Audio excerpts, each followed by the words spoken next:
In 2019, William Lane Craig conducted a speaking tour of public schools in the UK. These schools provided the invitations and the venues, inviting local state schools to join them. In all, some 1,500 students from 50 schools attended. Good evening. I am delighted to begin my lecture tour of English schools here at Wellington. On previous trips to the UK, I've always lectured on university campuses. So I'm looking forward to speaking to audiences this time around at several of England's finest schools, starting at Wellington. Tonight, I want to share briefly 3 reasons to think that God exists and why it matters. In order to make these reasons easy to understand, I'm going to be showing some videos that we've developed at Reasonable Faith. These are available for free on our website, reasonablefaith.org. Let me start with why it makes a big difference whether God exists. Far from being a matter of indifference, I think that the question of God's existence is the most important question that a human being can ask. People who just shrug their shoulders and say, "What difference does it make whether God exists or not?" merely show that they haven't thought very deeply about this question.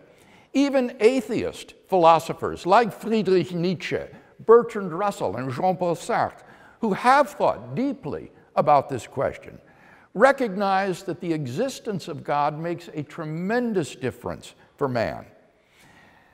These philosophers have argued that if God does not exist, then human life is ultimately absurd.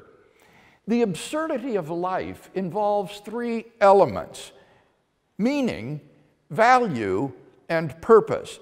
These 3 notions, meaning, value, purpose, though closely related, are conceptually distinct. Meaning has to do with something's importance, why it matters.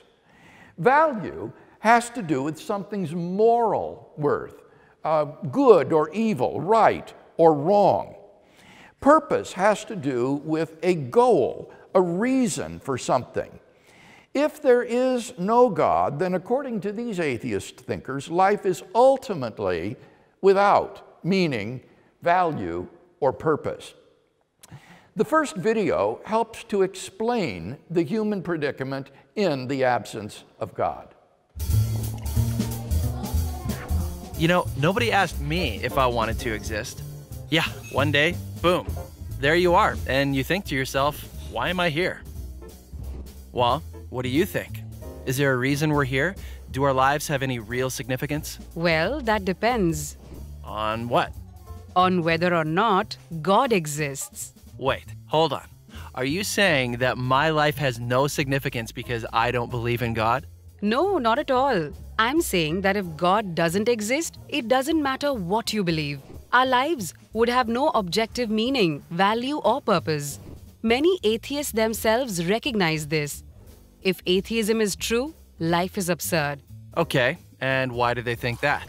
To begin with, if God does not exist, then the physical universe is all there is. Which means you and I are just accidental byproducts of nature. Right. So? That means we were not intentionally designed. So there's no purpose for us being here. Whoa. It gets worse. If God does not exist, there is no absolute standard of moral value. You've heard of Richard Dawkins, the atheist. He points out that in a materialistic universe, there is at bottom no design, no purpose, no evil, no good, nothing but pointless indifference. So you're saying atheists can't be good people? No, I'm not saying that. Many atheists live good lives. What I'm saying is, atheism fails to provide an objective basis for saying any particular action is good or evil. Oh, come on. After millions of years of sociobiological evolution, humans have developed a sense of morality. We all know it's good to feed a hungry child and bad to torture someone for fun. Of course we do, but that's precisely what atheism cannot explain. If there's no God, then what we consider right or wrong is nothing more than an accident of evolution or a human social convention. So what? I'm good with that. Really?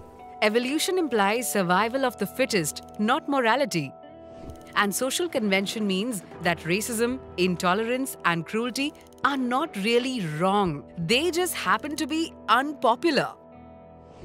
Okay, so atheists need to come up with some objective standard for rights and wrongs. How about this? If an action leads to human flourishing, then we can say it's objectively good. And if it doesn't, it's objectively evil. But why think that human flourishing is good? Aren't you being species-centric? Why not refer instead to the flourishing of rats or cabbages? Well, And who gets to decide what contributes to human flourishing? Hitler was convinced killing millions of Jews would promote human flourishing. And Margaret Sanger thought forcing poor people to be sterilized would lead to human flourishing. As Kai Nielsen points out, pure practical reason will not take you to morality. So if atheism is true, there is no legitimate basis for saying that behaving one way is worse than behaving any other way.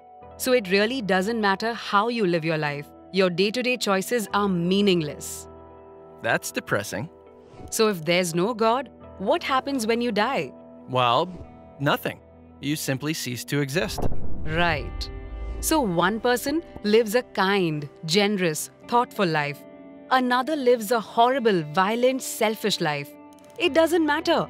In both cases, the outcome is the same: nothingness.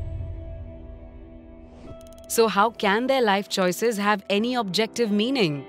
Well, it's certainly meaningful if I discover a cure for cancer or save a child's life.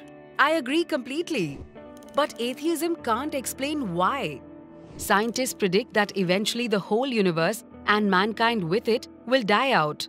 So everything comes to nothing. That's why atheist Bertrand Russell says we must build our lives on the firm foundation of despair. No thanks. I'd rather live a happy life. You're not alone. Every atheist has to choose between being happy or being consistent. You can tell the whole world you're an atheist, but you can't really live like one.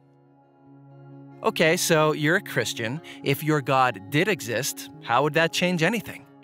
If Christianity is true, then each one of us is here for a reason. And life does not end at the grave. And God, He's the absolute standard of goodness. He knows you, He loves you, and He intentionally created you. So your life ultimately does have objective meaning, value, and purpose. That means you can live a life that's both happy and consistent. Well, that doesn't prove Christianity's true. Agreed. I'm simply pointing out that for Christians, living a life that is both happy and consistent is possible. For atheists, it's not. So what are you going to choose?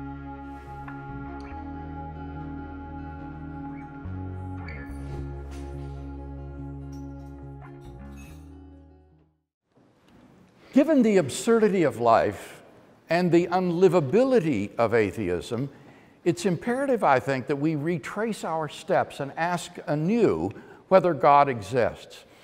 As a professional philosopher, I believe that the hypothesis that God exists makes sense of a wide range of the data of human experience.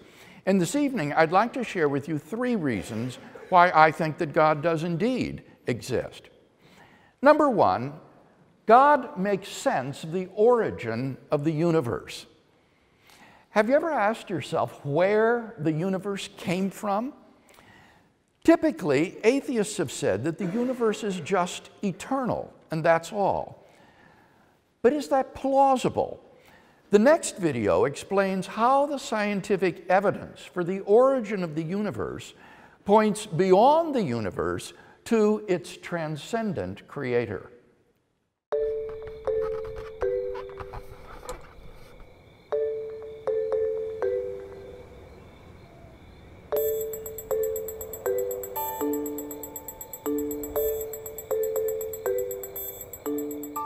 Does God exist? Or is the material universe all that is, or ever was, or ever will be? One approach to answering this question is the cosmological argument. It goes like this: whatever begins to exist has a cause. The universe began to exist, therefore, the universe has a cause. Is the first premise true? Let's consider. Believing that something can pop into existence without a cause is more of a stretch than believing in magic. At least with magic, you've got a hat and a magician. And if something can come into being from nothing, then why don't we see this happening all the time? No, everyday experience and scientific evidence confirm our first premise. If something begins to exist, it must have a cause. But what about our second premise? Did the universe begin, or has it always existed? Atheists have typically said that the universe has been here forever. The universe is just there, and that's all. First, let's consider the second law of thermodynamics. It tells us the universe is slowly running out of usable energy. And that's the point. If the universe had been here forever, it would have run out of usable energy by now. The second law points us to a universe that has a definite beginning. This is further confirmed by a series of remarkable scientific discoveries. In 1915, Albert Einstein presented his general theory of relativity. This allowed us, for the first time, to talk meaningfully about the past history of the universe. Next, Alexander Friedmann and George Lemaitre, each working with Einstein's equations, predicted that the universe is expanding. Then in 1929, Edwin Hubble measured the red shift in light from distant galaxies. This empirical evidence confirmed not only that the universe is expanding, but that it sprang into being from a single point in the finite past. It was a monumental discovery, almost beyond comprehension. However, not everyone is fond of a finite universe, so it wasn't long before alternative models popped into existence. But one by one, these models failed to stand the test of time. More recently, 3 leading cosmologists, Arvin Bord, Alan Guth, and Alexander Wellington, prove that any universe which has on average been expanding throughout its history cannot be eternal in the past, but must have an absolute beginning. This even applies to the multiverse, if there is such a thing. This means that scientists can no longer hide behind a past eternal universe. There is no escape. They have to face the problem of a cosmic beginning. Any adequate model must have a beginning, just like the standard model. It's quite plausible then that both premises of the argument are true. This means that the conclusion is also true. The universe has a cause. And since the universe can't cause itself, its cause must be beyond the space-time universe. It must be spaceless, timeless, immaterial, uncaused, and unimaginably powerful, much like God. The cosmological argument shows that, in fact, it is quite reasonable to believe that God does exist.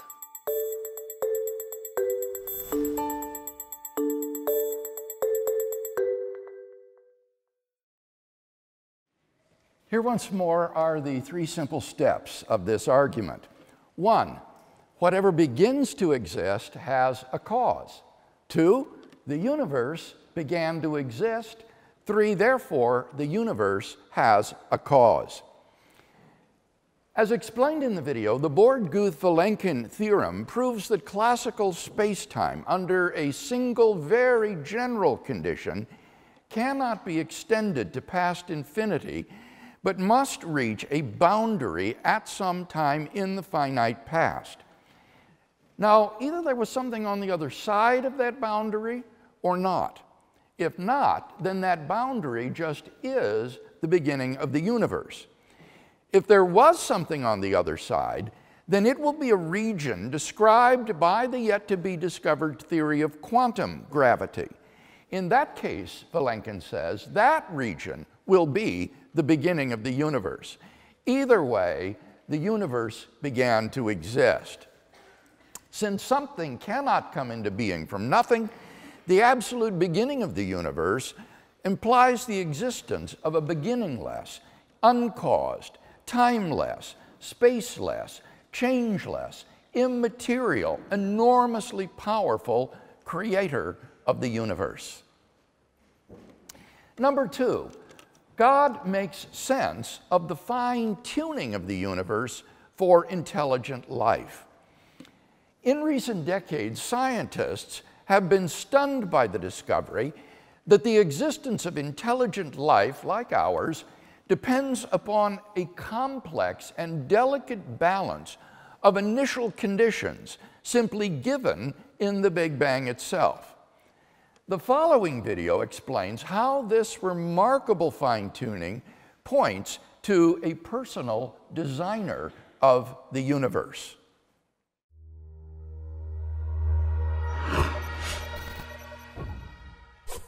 From galaxies and stars, down to atoms and subatomic particles, the very structure of our universe is determined by these numbers. These are the fundamental constants and quantities of the universe. Scientists have come to the shocking realization that each of these numbers has been carefully dialed to an astonishingly precise value, a value that falls within an exceedingly narrow, life-permitting range. If any one of these numbers were altered by even a hair's breadth, no physical, interactive life of any kind could exist anywhere. There'd be no stars, no life, no planets, no chemistry. Consider gravity, for example. The force of gravity is determined by the gravitational constant. If this constant varied by just 1 in 10 to the 60th parts, none of us would exist. To understand how exceedingly narrow this life-permitting range is, imagine a dial divided into 10 to the 60th increments. To get a handle on how many tiny points on the dial this is, compare it to the number of cells in your body, or the number of seconds that have ticked by since time began. If the gravitational constant had been out of tune by just one of these infinitesimally small increments, the universe would either have expanded and thinned out so rapidly that no stars could form and life couldn't exist, or it would have collapsed back on itself with the same result: no stars, no planets, and no life. Or consider the expansion rate of the universe. This is driven by the cosmological constant. A change in its value by a mere 1 part in 10 to the 120th parts would cause the universe to expand too rapidly or too slowly. In either case, the universe would again be life-prohibiting. Or another example of fine-tuning. If the mass and energy of the early universe were not evenly distributed to an incomprehensible precision of 1 part in 10 to the 10 to the 123rd, the universe would be hostile to life of any kind. The fact is, our universe permits physical, interactive life only because these, and many other numbers, have been independently and exquisitely balanced on a razor's edge. Wherever physicists look, they see examples of fine-tuning.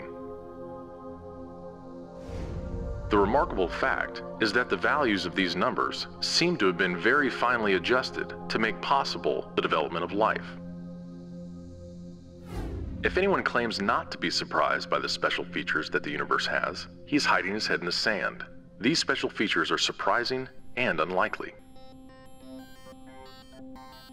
What is the best explanation for this astounding phenomenon? There are 3 live options. The fine-tuning of the universe is due to either physical necessity, chance, or design. Which of these options is the most plausible? According to this alternative, the universe must be life-permitting. The precise values of these constants and quantities could not be otherwise. But is this plausible?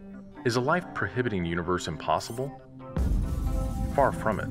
It's not only possible, it's far more likely than a life-permitting universe. The constants and quantities are not determined by the laws of nature. There's no reason or evidence to suggest that fine-tuning is necessary. How about chance? Did we just get really lucky? No. The probabilities involved are so ridiculously remote as to put the fine-tuning well beyond the reach of chance. So, in an effort to keep this option alive, some have gone beyond empirical science and opted for a more speculative approach, known as the multiverse. They imagine a universe generator that cranks out such a vast number of universes that, odds are, life-permitting universes will eventually pop out. However, there's no scientific evidence for the existence of this multiverse. It cannot be detected, observed, measured, or proved. And the universe generator itself would require an enormous amount of fine-tuning. Furthermore, small patches of order are far more probable than big ones. So the most probable observable universe would be a small one, inhabited by a single, simple observer. But what we actually observe is the very thing that we should least expect: a vast, spectacularly complex, highly ordered universe, inhabited by billions of other observers. So even if the multiverse existed, which is a moot point, it wouldn't do anything to explain the fine-tuning. Given the implausibility of physical necessity or chance, the best explanation for why the universe is fine-tuned for life may very well be it was designed that way.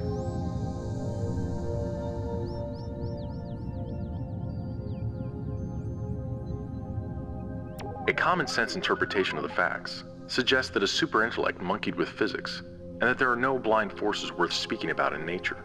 The numbers one calculates from the facts seem to me so overwhelming as to put this conclusion almost beyond question. There is for me powerful evidence that there is something going on behind it all. It seems as though somebody has fine-tuned nature's numbers to make the universe. The impression of design is overwhelming. The heavens declare the glory of God. The skies proclaim the work of his hands. Day after day they pour forth speech. Night after night they reveal knowledge.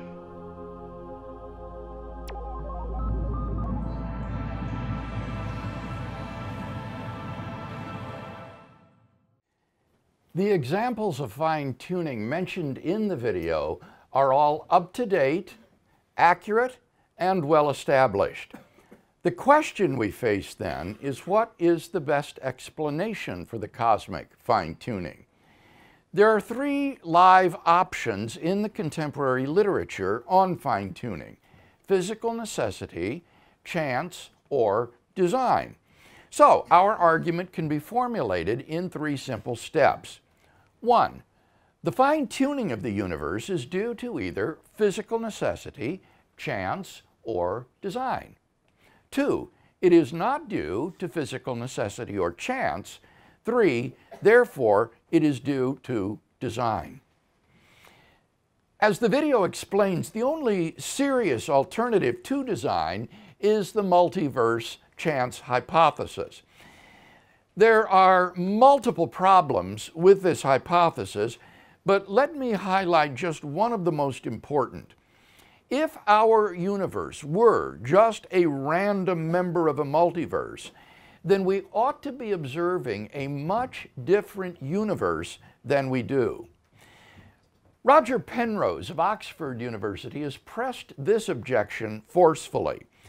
He points out that the odds of our universe's initial low entropy conditions obtaining by chance alone are on the order of 1 chance out of 10 to the power of 10 to the power of 123.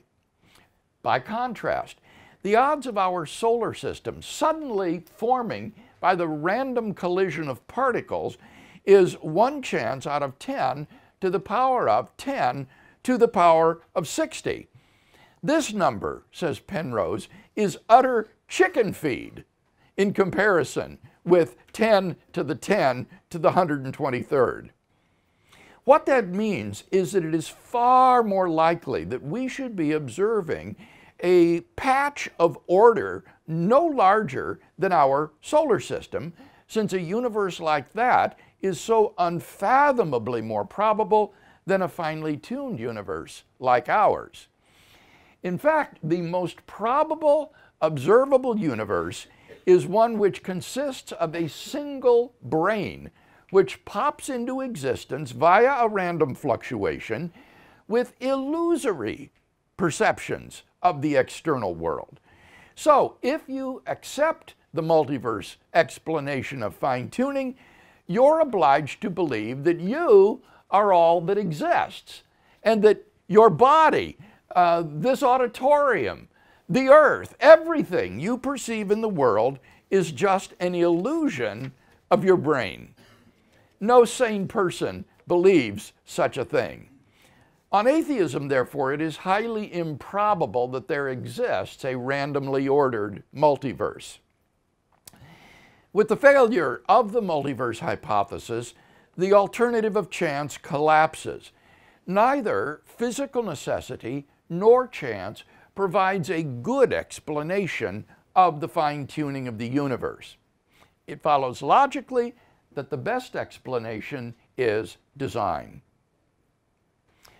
Number 3, God makes sense of objective moral values and duties in the world.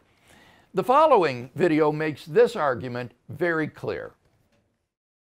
Can you be good without God? Let's find out. Absolutely astounding. There you have it. Undeniable proof that you can be good without believing in God. But wait, the question isn't, can you be good without believing in God? The question is, can you be good without God?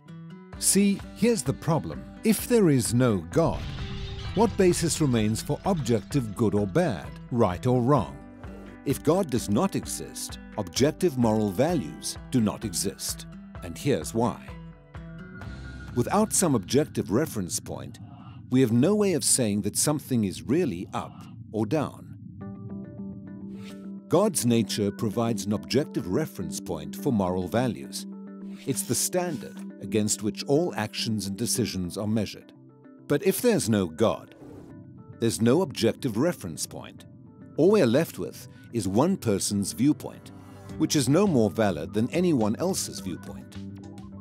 This kind of morality is subjective, not objective. It's like a preference for strawberry ice cream. The preference is in the subject, not the object. So it doesn't apply to other people. In the same way, subjective morality applies only to the subject. It's not valid or binding for anyone else. So, in a world without God, there can be no evil and no good, nothing but blind, pitiless indifference. God has expressed his moral nature to us as commands. These provide the basis for moral duties. For example, God's essential attribute of love is expressed in his command to love your neighbor as yourself. This command provides a foundation upon which we can affirm the objective goodness of generosity, self-sacrifice, and equality. And we can condemn as objectively evil greed, abuse, and discrimination. This raises a problem. Is something good just because God wills it, or does God will something because it is good? The answer is neither one. Rather, God wills something because he is good.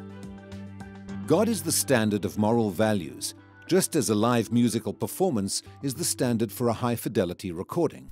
Without your love. The more a recording sounds like the original, the better it is. Likewise, the more closely a moral action conforms to God's nature, the better it is. But if atheism is true, there is no ultimate standard. So there can be no moral obligations or duties. Who or what lays such duties upon us? No one. Remember, for the atheist, humans are just accidents of nature, highly evolved animals. But animals have no moral obligations to one another. When a cat kills a mouse, it hasn't done anything morally wrong. The cat's just being a cat. If God doesn't exist, we should view human behavior in the same way. No action should be considered morally right or wrong. But the problem is, good and bad, right and wrong, do exist. Just as our sense experience convinces us that the physical world is objectively real, our moral experience convinces us that moral values are objectively real. Every time you say, "Hey, that's not fair, that's wrong, that's an injustice," you affirm your belief in the existence of objective morals. We're well aware that child abuse, racial discrimination, and terrorism are wrong for everybody, always. Is this just a personal preference or opinion? No. The man who says that it is morally acceptable to rape little children is just as mistaken as the man who says 2 + 2 = 5. What all this amounts to, then, is a moral argument for the existence of God. If God does not exist, objective moral values and duties do not exist. But objective moral values and duties do exist. Therefore, God exists. Atheism fails to provide a foundation for the moral reality every one of us experiences every day. In fact, the existence of objective morality points us directly to the existence of God.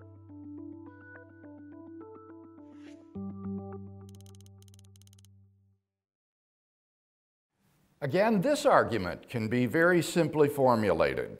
1. If God does not exist, objective moral values and duties do not exist. 2. Objective moral values and duties do exist. 3. Therefore, God exists.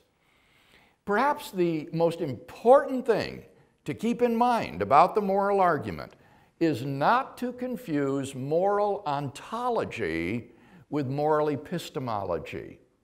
Now, what do I mean by that? Moral ontology has to do with the objective reality of moral values and duties. Moral epistemology has to do with how we come to know moral values and duties.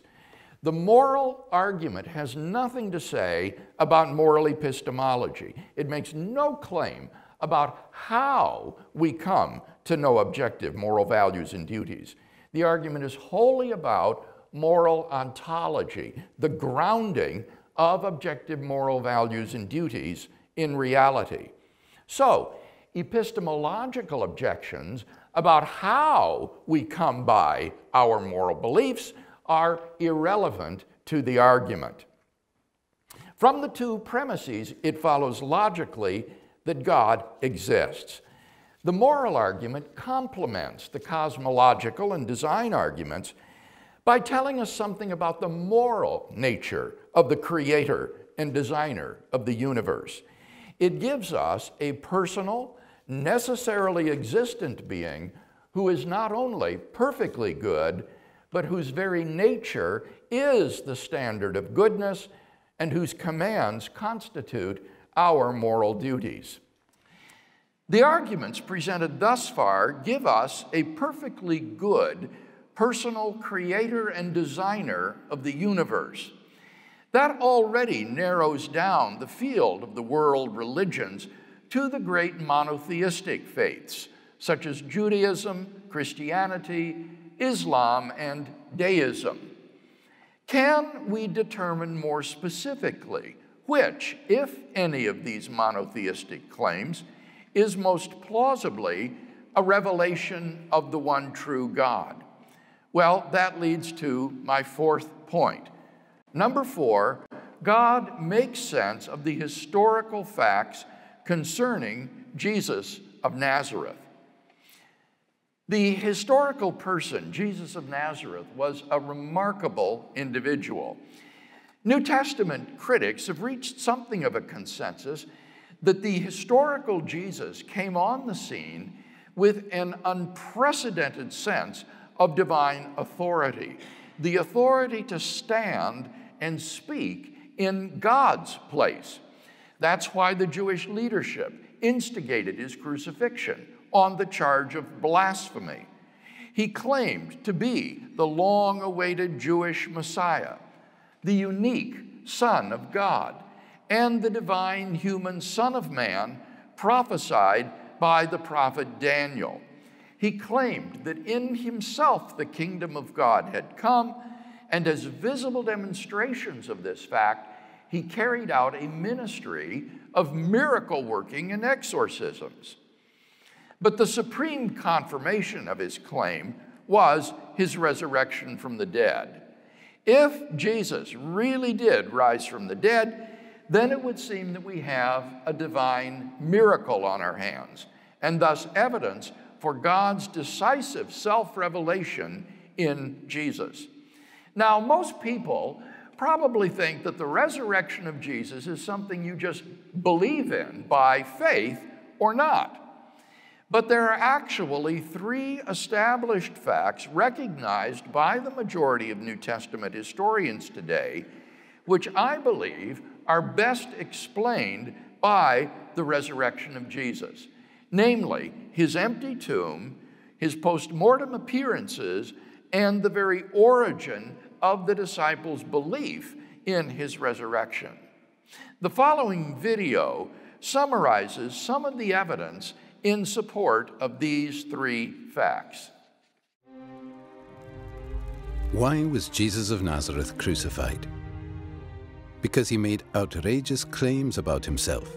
He claimed to be the one and only Son of God. Why would anyone take his claim seriously?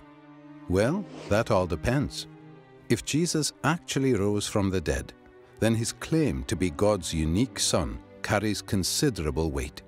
On the other hand, if the resurrection never actually happened, then Jesus may be safely dismissed as just another interesting but tragic historical figure. Did Jesus rise from the dead? As we explore this question, we need to address 2 further questions. What are the facts that require explanation? And which explanation best accounts for these facts? There are 3 main facts that need to be explained: the discovery of Jesus' empty tomb, the appearances of Jesus alive after his death, and the disciples' belief that Jesus rose from the dead. Let's examine each of these. Fact number 1. The discovery that Jesus' tomb was empty is reported in no less than 6 independent sources, and some of these are among the earliest materials to be found in the New Testament. This is important because when an event is recorded by 2 or more unconnected sources, historians' confidence that the event actually happened increases.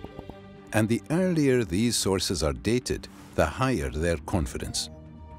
Moreover, the Gospels indicate that it was women who first discovered that Jesus' body was missing. This is likely historical because in that culture, a woman's testimony was considered next to worthless. A later legend or fabrication would have had men make this discovery. Our confidence in the empty tomb is further increased by the response of the Jewish authorities. When they heard the report that the tomb was found empty, they said that Jesus' followers had stolen his body, thereby admitting that Jesus' tomb was, in fact, empty. Most scholars, by far, hold firmly to the reliability of the biblical statements about the empty tomb. Fact number 2. The appearances of Jesus alive after his death. In one of the earliest letters in the New Testament, Paul provides a list of witnesses to Jesus' resurrection appearances. He appeared to Peter, then to the 12. Then he appeared to more than 500 brothers at one time. Then he appeared to James, then to all the apostles. Finally, he appeared also to me. Furthermore, various resurrection appearances of Jesus are independently confirmed by the Gospel accounts. On the basis of Paul's testimony alone, virtually all historical scholars agree that various individuals and groups experienced appearances of Jesus alive after his death. It may be taken as historically certain that Peter and the disciples had experiences after Jesus' death in which Jesus appeared to them as the risen Christ. Fact number 3. The disciples' belief in the resurrection. After Jesus' crucifixion, his followers were devastated, demoralized, and hiding in fear for their lives. As Jews, they had no concept of a Messiah who would be executed by his enemies, much less come back to life.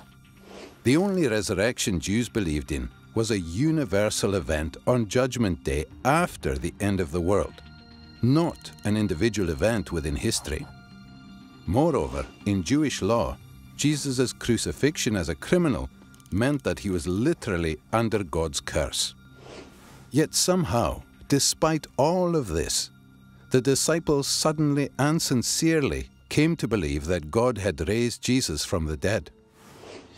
They were so completely convinced that, when threatened with death, not one of them recanted. Even the Pharisee Paul, who persecuted Christians, suddenly became a Christian himself, as did Jesus' skeptical younger brother, James. Some sort of powerful, transformative experience is required to generate the sort of movement earliest Christianity was. That is why, as an historian, I cannot explain the rise of early Christianity unless Jesus rose again, leaving an empty tomb behind him. These three firmly established facts cry out for an adequate explanation. How do you make sense of them? Down through history, various naturalistic explanations have been offered to explain away these facts. The conspiracy hypothesis, the apparent death hypothesis, the hallucination hypothesis, and so on. All of these have been nearly universally rejected by contemporary scholarship. The simple fact is that there is just no plausible naturalistic explanation of these three facts. The explanation given by the original eyewitnesses is that God raised Jesus from the dead. If it's even possible that God exists, then that explanation cannot be ruled out. For a God who is able to create the entire universe, the odd resurrection would be child's play. An empty tomb, Jesus' appearances alive after his death, and a group of dejected followers suddenly transformed by a radical new belief in a risen Messiah. These are independently established historical facts. How do you explain them?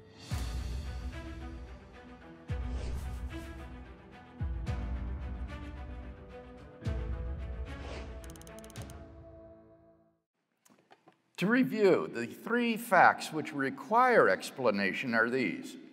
Fact number one, Jesus' tomb was discovered empty by a group of his women followers on Sunday morning.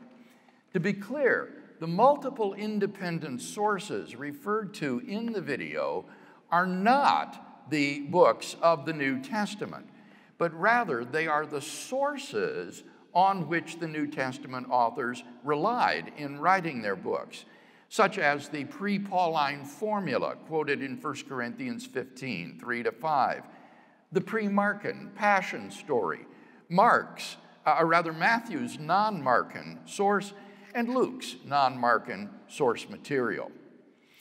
Fact number two, on separate occasions, different individuals and groups experienced appearances of Jesus alive after his death.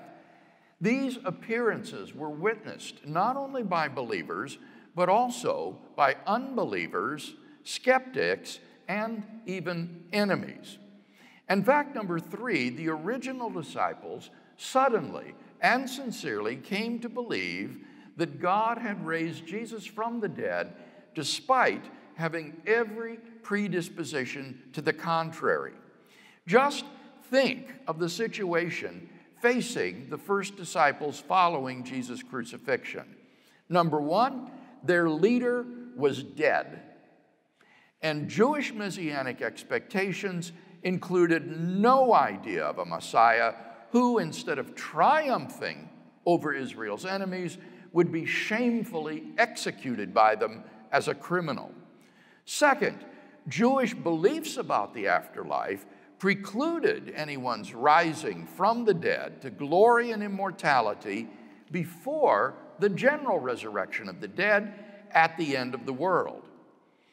Nevertheless, the original disciples evidently came to believe so strongly that God had raised Jesus from the dead that they were willing to die for the truth of that belief. The question then that we face is, what is the best explanation of these three facts. The following video explains the current state of scholarship regarding this question. It's a matter of historical record that Jesus of Nazareth died and his body was placed in a tomb. It's also been firmly established that after his death and burial, his tomb was found empty.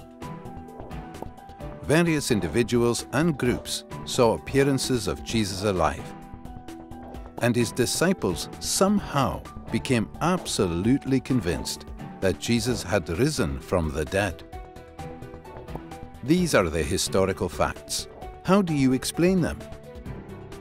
Down through history, various naturalistic explanations have been offered to explain away these facts.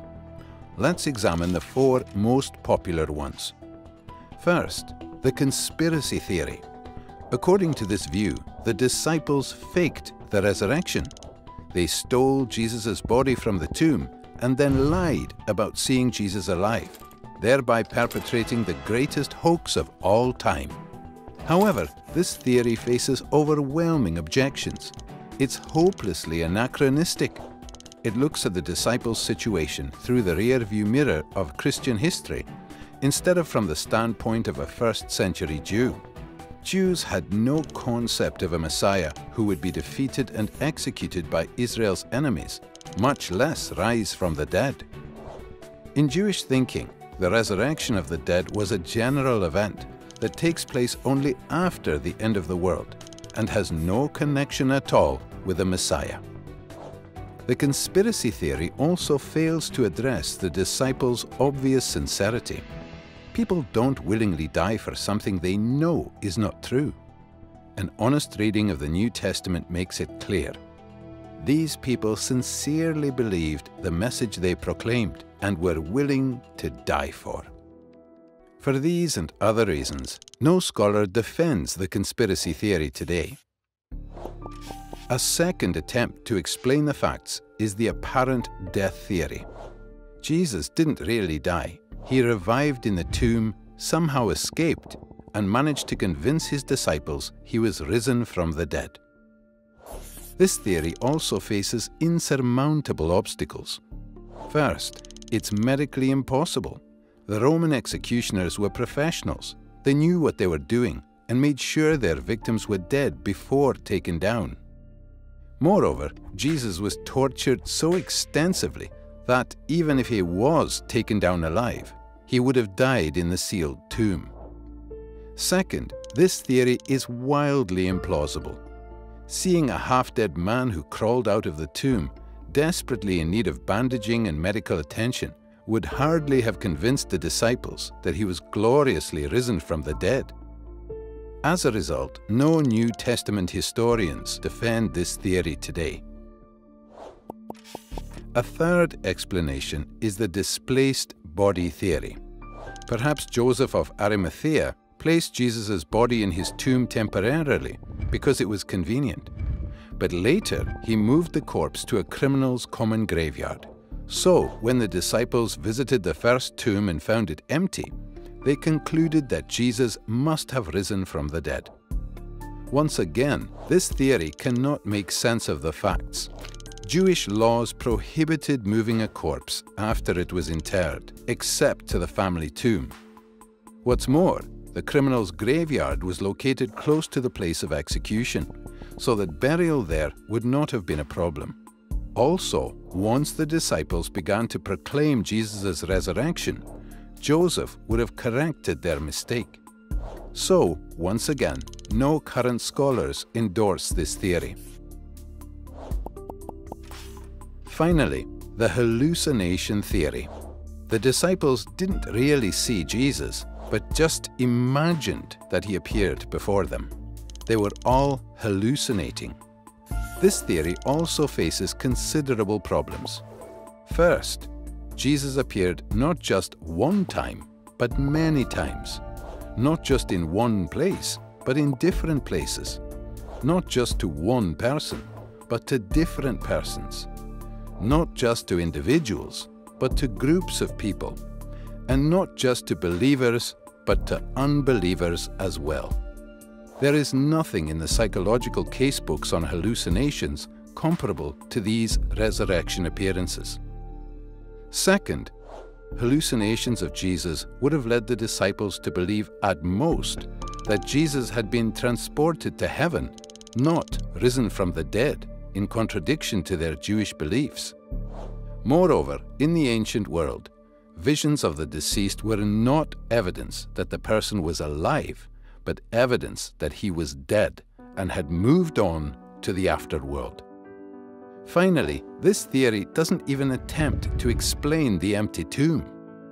Thus, the four most popular naturalistic theories fail to explain the historical facts. Where does that leave us? Another possibility is the explanation given by the original eyewitnesses that God raised Jesus from the dead. Unlike the other theories, this makes perfect sense of the empty tomb, the appearances of Jesus alive, and the disciples' willingness to die for their belief. But is this explanation plausible? After all, it requires a miracle, a supernatural act of God. Think about it. If it's even possible that God exists, then miracles are possible, and this explanation cannot be ruled out. And surely it's possible that God exists. So how do you explain the resurrection?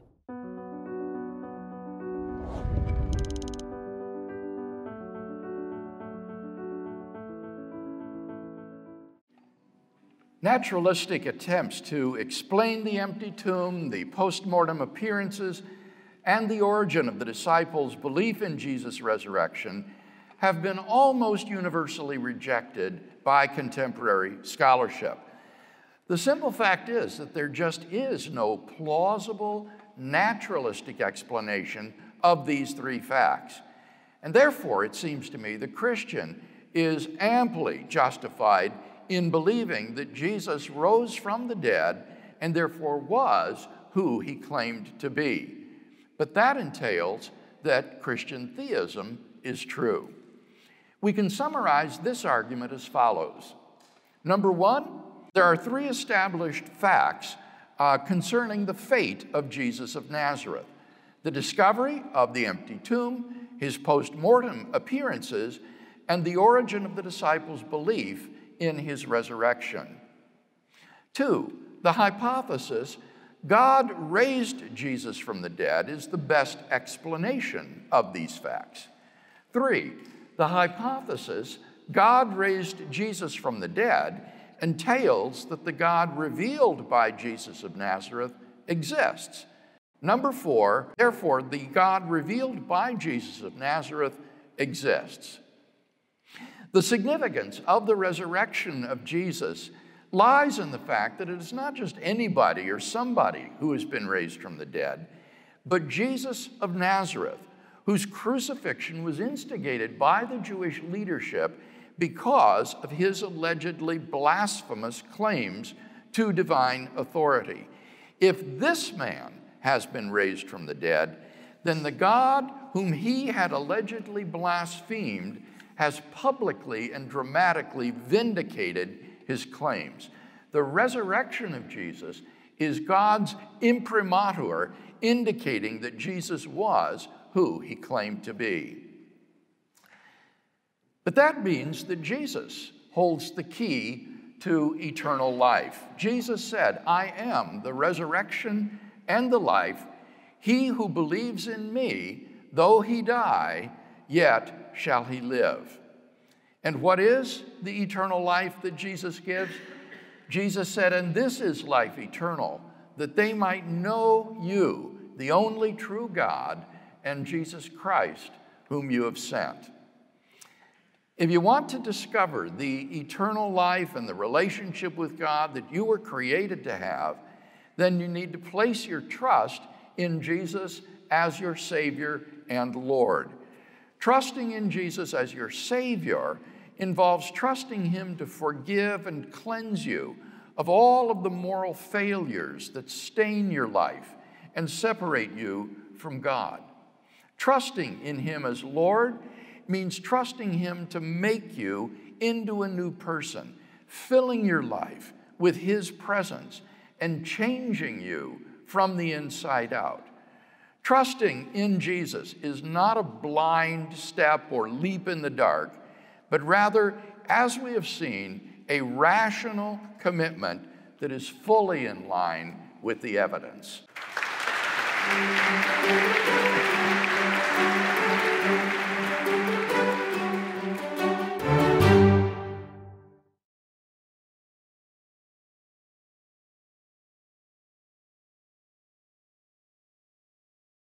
The arguments presented here today are consistent with any of the great monotheistic religions of the world: Judaism, Christianity, Islam, or even deism. That doesn't mean, however, that they are compatible with every world religion.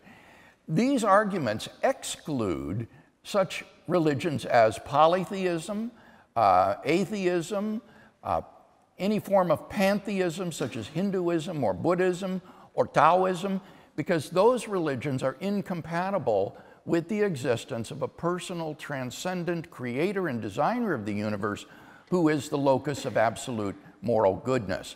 So these arguments alone actually do winnow down the field of the world's religions to the great monotheistic faiths. Now, beyond that, if I had more time, I would want to talk about who Jesus of Nazareth was. Who did He claim to be? And how should we understand Him? Jewish monotheism, Christian monotheism, and Muslim monotheism have very, very different views of Jesus of Nazareth. And so the question will be, which of these provides the most historically adequate and accurate understanding of Jesus? And as a Christian, I'm persuaded that Christian monotheism explains the person and the claims of Jesus better than competing monotheisms.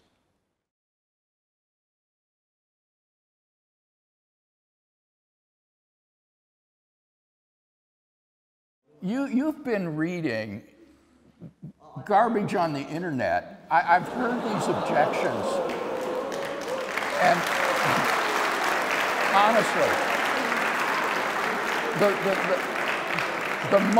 the moment you said this argument commits the fallacy of composition, I knew where this stuff is coming from, because that is completely wrong. The fallacy of composition is the fallacy of inferring that because part of something has a property, that the whole thing has the same property. And that's clearly fallacious. Every tiny part of an elephant is light in weight, but it doesn't follow that the whole elephant is light in weight. But the argument doesn't reason by composition. The objection just has no purchase against the first premise, which doesn't reason by composition. It doesn't say every little part of the universe has a cause, and therefore the whole universe has a cause. What it says is everything that begins to exist has a cause. Now, I think you also said what would be God's cause, or God would require a cause, and that's relevant to the question posed by the gentleman in the back row. As I said there, the premise is carefully formulated so as to require anything that begins to exist, that comes into being, to have a cause. But if something is eternal, then it doesn't need to have a cause. It never comes into being. In fact, how could it have a cause? There can't be anything before it. So something that exists eternally, if you're going to maintain that that has a cause, you're going to have to do some more metaphysical work, because the first premise won't get you there. That applies to only things that begin to exist. Now, I know there were some other good points that you made that I can't remember now because there were so many, but most of these objections are dealt with in my published work. If you'll look at a book like On Guard or my book Reasonable Faith, I go through these sorts of objections. In fact, I have a talk on YouTube that you should watch called Objections So Bad I Couldn't Have Made Them Up. The world's 10 worst objections to the cosmological argument. And one of them is that it commits the fallacy of composition and some of these others. So look at that YouTube video on objections so bad I couldn't have made them up. But thank you for your question.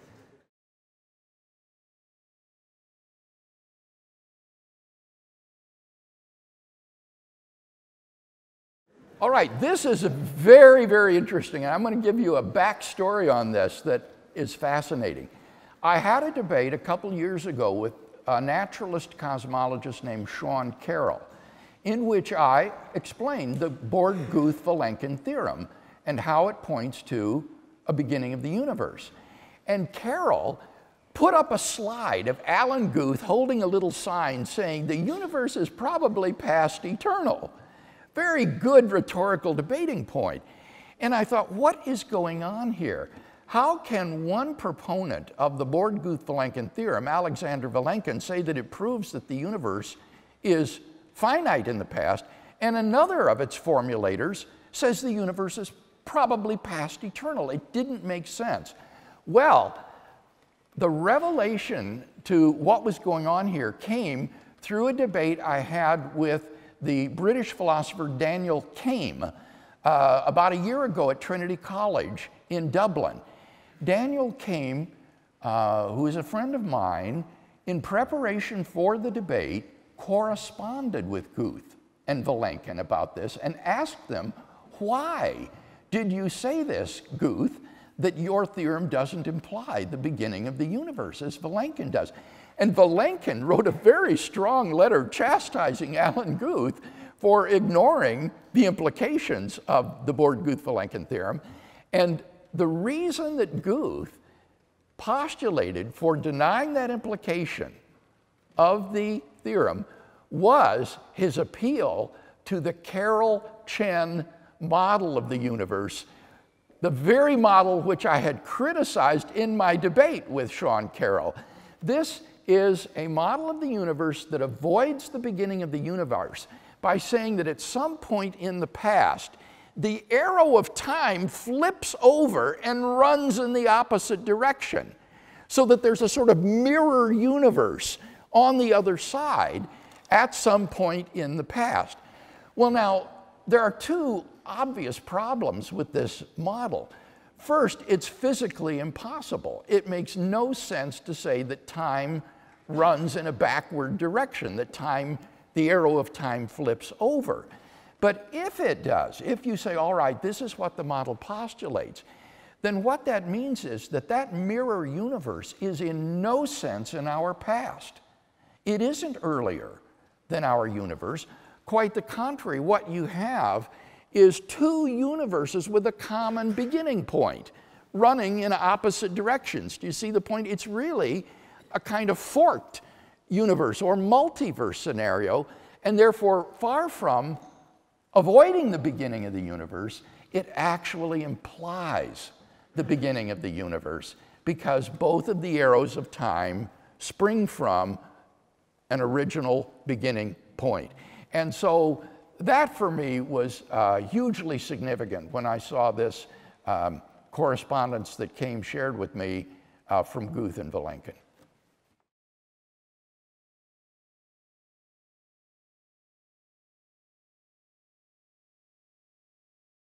Well, in the first place, I'm not defending biblical inerrancy. If you find those stories in the Old Testament to be historically incredible, you're at liberty to regard them either as legends or as the disobedience of Israel to the commands and the goodness of God.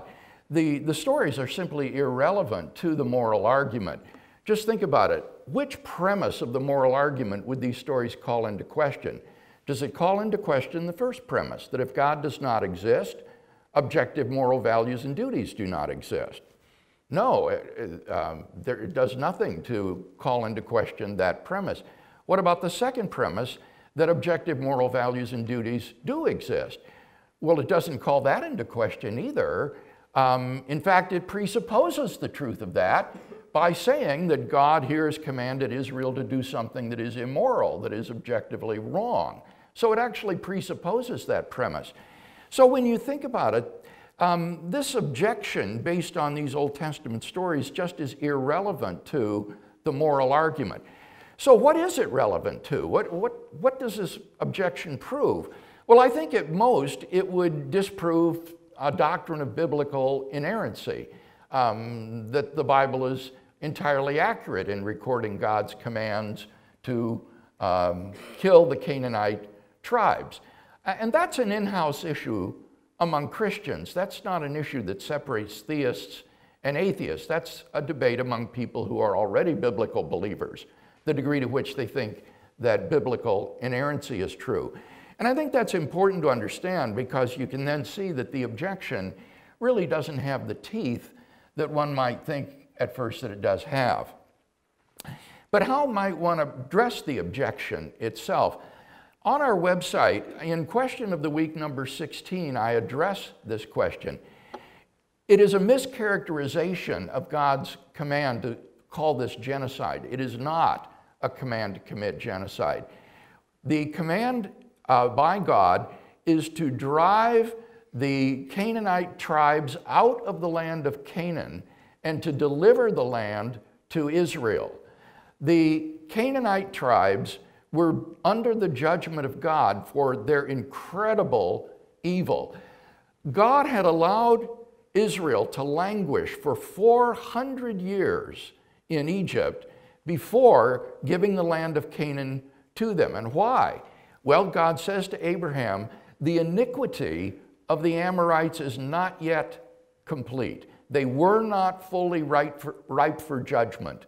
And so God waited 400 years until this culture, these peoples, were so morally degenerate that now they fell under the just judgment of God for their wickedness.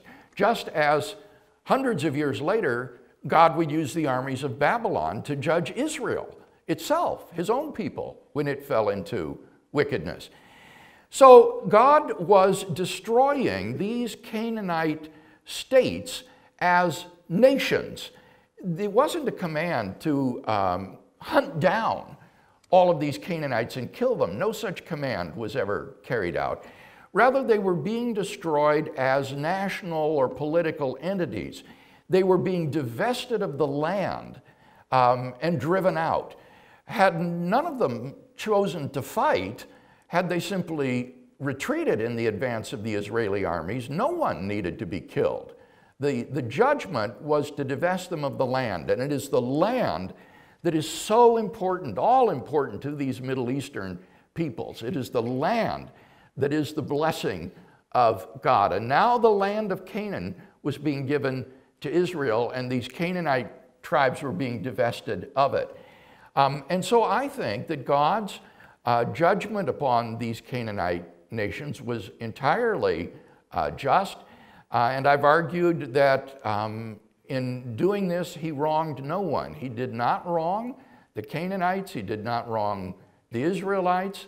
That this was fully compatible with his love and justice. So I don't see any reason to think that this narrative is an example of God's issuing an immoral command or something that is morally contrary to our intuitions.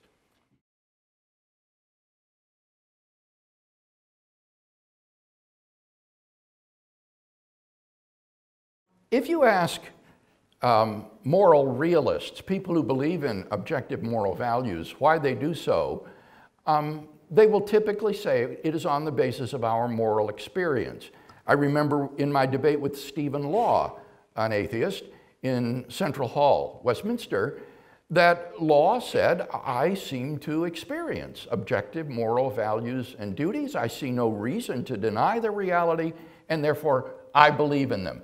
He had no grounding for them, but he believes in them on the basis of his moral experience. And I think that would be the majority view of moral realists. We have a moral experience in which a realm of objective moral values and duties impose themselves upon us, and we have no reason to deny their objective validity, and therefore it's perfectly rational to believe in them. As the video explained, it's very analogous to our belief in the reality of the external world on the basis of our sense perceptions. We have no way of getting outside of our sense perceptions to prove that they're veridical. You could be a brain in a vat of chemicals wired up with electrodes, being stimulated by a mad scientist to think that you're here in this auditorium at Canford listening to this lecture, when in fact none of it is real. But you'd have to be crazy to believe such a thing in the absence of any evidence for it. On the basis of your sense experience of a world of physical objects around you, you're perfectly rational to believe in the veridicality of those perceptions, unless and until you have some defeater of those perceptions.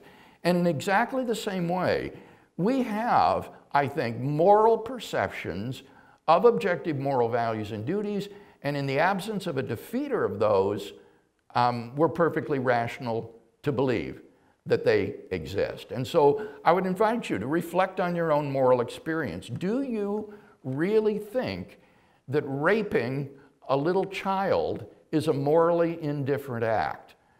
I agree with Michael Roos in the video. The man who says that raping little children is morally acceptable is just as mistaken as the man who says 2 + 2 = 5. And just as I believe that 2 + 2 = 4 with logical necessity is true, so I believe that raping little children is morally wrong with a logical necessity comparable to that mathematical truth.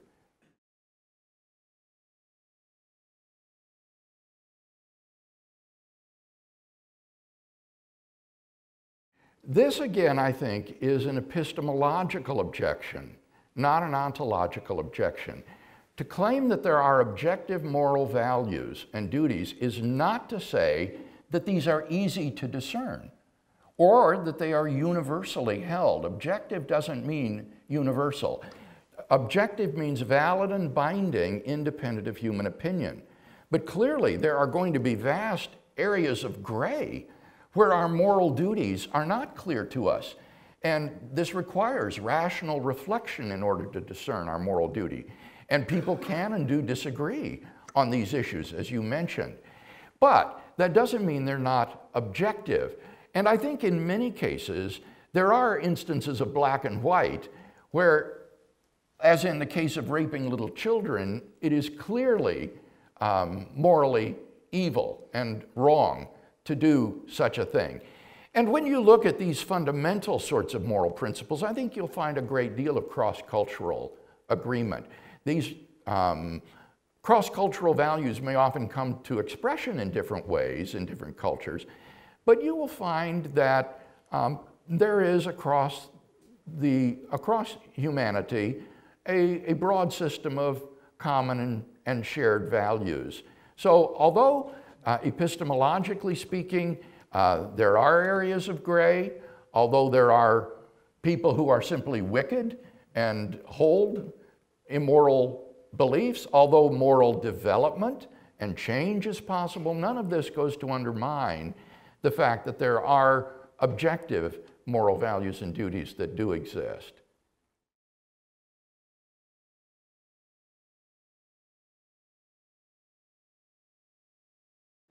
Notice what the first premise of the argument states. It does not say everything has a cause or everything that exists has a cause. I think that statement is false. The premise rather says everything that begins to exist has a cause. That is to say, something cannot come into being from nothing. There must be a cause which brings it into being. But if something exists eternally, never begins to exist, then it would need not have a cause. Indeed, it's difficult to see how it even could have a cause. So God is, as I say, an uncaused, eternal being.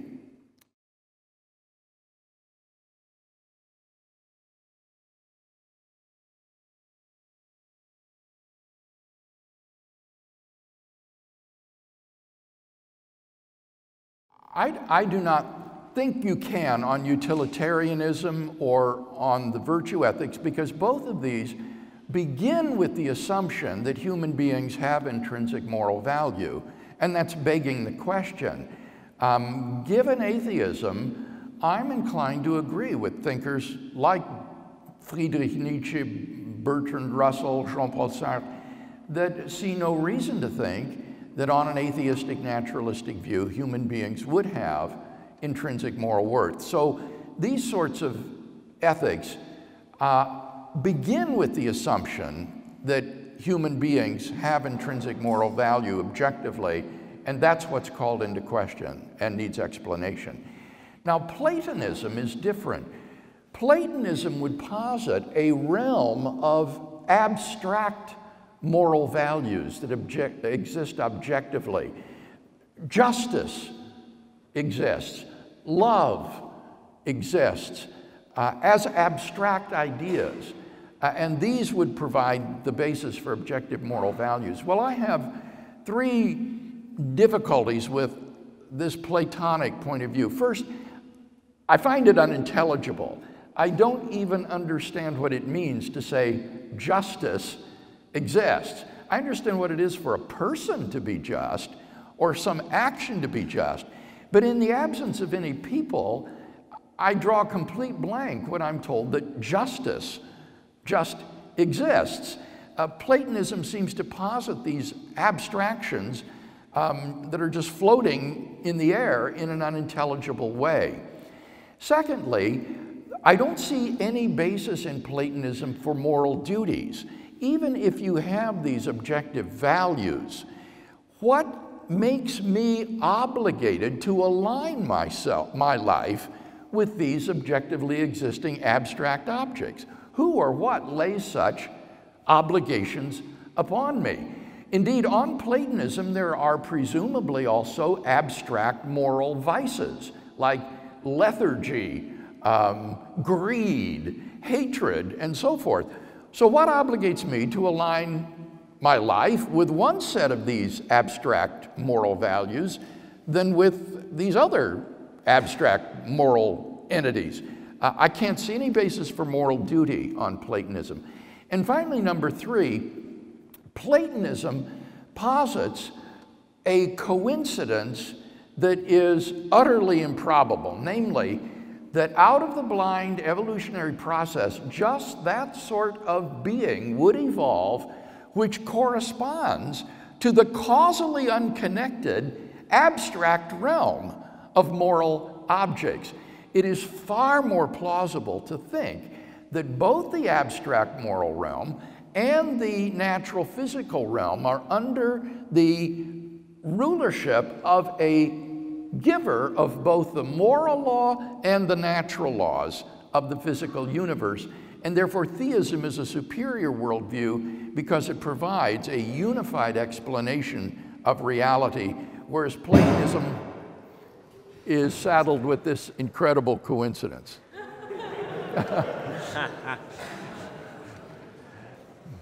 We'll wait for the lights to go back on. Why not, while we do that, I'll raise my voice for the next question. Hopefully you can hear me. Hopefully my answers will be illuminating. Fantastic.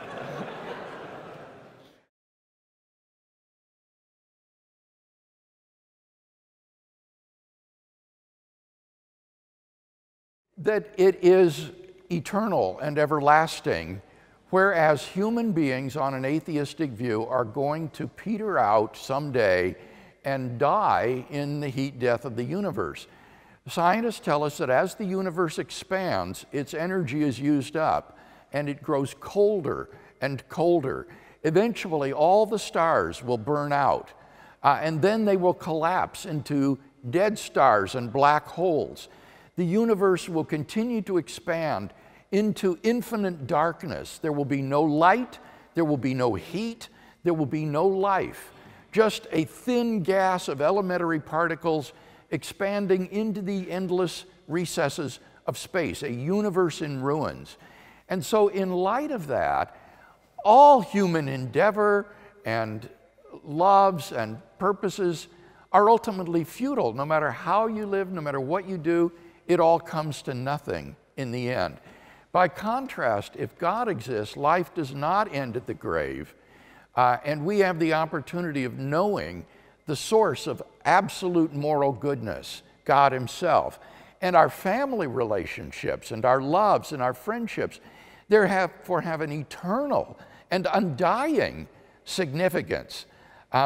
So that every day you get up, your life is charged with meaning because these things are viewed in this divine perspective. It gives a framework within which these daily acts and friendships and so forth have an everlasting and eternal significance.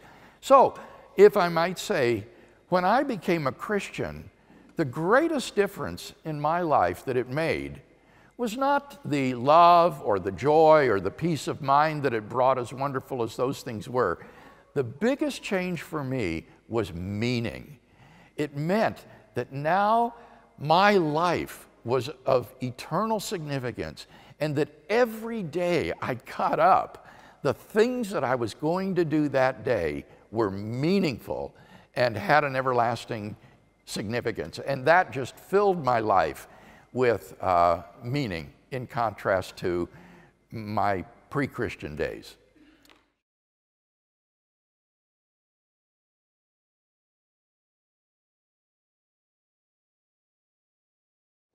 Most all of them are from Christian followers and therefore could be charged to be biased. That's quite true. And this is a challenge for ancient historians. You see, that's the case for virtually all of ancient history. It's all written from a particular perspective, and therefore, in that sense, it's all biased. And part of the challenge of the modern historian is to try to weigh and sift through these documents to discern what elements are the historical nuggets that can be found in them. And that's why, for example, finding independent sources that are early and relate the same account is an important earmark of historicity, because it's highly improbable that two sources would have made up independently the same story. And so if you can have independent early sources for some event, that increases historians' confidence that this is not just due to the bias or prejudice, but this represents a historical element in the narrative. Similarly, you remember in the video with respect to the empty tomb, having the tomb discovered by women is so countercultural for first century Jewish society. If this were a legendary story that arose over the decades after Jesus was dead and gone, then undoubtedly male disciples would have been made to discover the tomb of Jesus empty, not female disciples whose witness was worthless in that culture. So there are any number of indications like this that help us to sift through the biases and to find the historical kernels that are contained in the narratives. Now, I said almost all were from Christian sources, but one especially is significant that is not, and that is the Jewish response to the early proclamation, "He is risen from the dead." Remember in the video, it said that the way in which the Jewish authorities responded to their proclamation was to say, the disciples came and stole away his body. And in Matthew's gospel, he's very concerned to refute this Jewish counter-explanation of the disciples' proclamation. Now, what were the Jewish authorities saying in response to the Christian proclamation, "He is risen"? That his body still lay in the tomb there in the garden? That these men are full of new wine? No, they said the disciples came and stole away his body. The earliest Jewish polemic against the Christian proclamation was itself an attempt to explain why the body was missing. And so we have in this Jewish polemic evidence from the very enemies of the early Christian faith that the tomb was empty.